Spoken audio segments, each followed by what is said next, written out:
សូមថ្វាយបង្គំ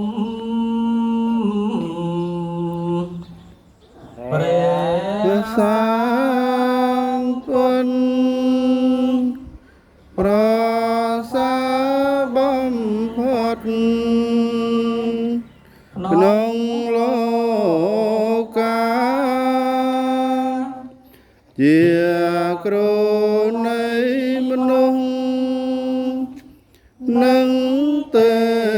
វតាត្រង់ប្រាំងទេសនាប្រដៅសត្វចង់អល់ឲ្យដើរផ្លូវកណ្ដាលមាគាត្រកាអាយកំចាត់តុកឲ្យចង្រៃឲ្យចាយ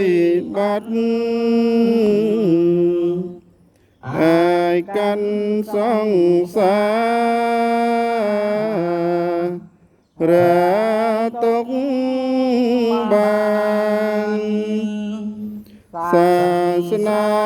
ព្រះអង្គនៅសំថ្ងៃសានមាននិស័យពីបុរាណប្រឹងរៀនប្រាំងស្ដាប់ចេះចាំបានកាន់តាមលំអានបានក្តី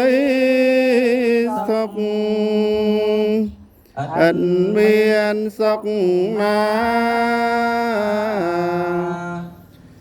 បើក្តីស្ងប់បញ្ចំត្រឹមសុខឃ្លាតចាទុកតាំងពីលោកនេះតទៅមុខក្តី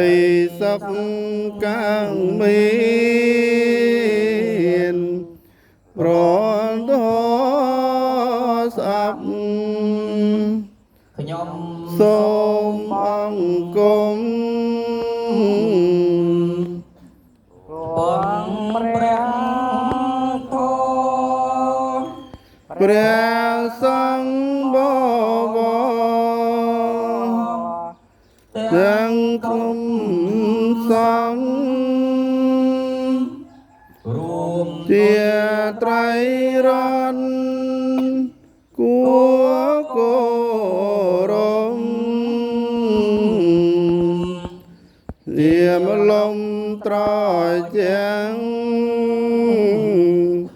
នៃលោកកាព្រះរោព្រះទេននៃព្រះពុទ្ធវេ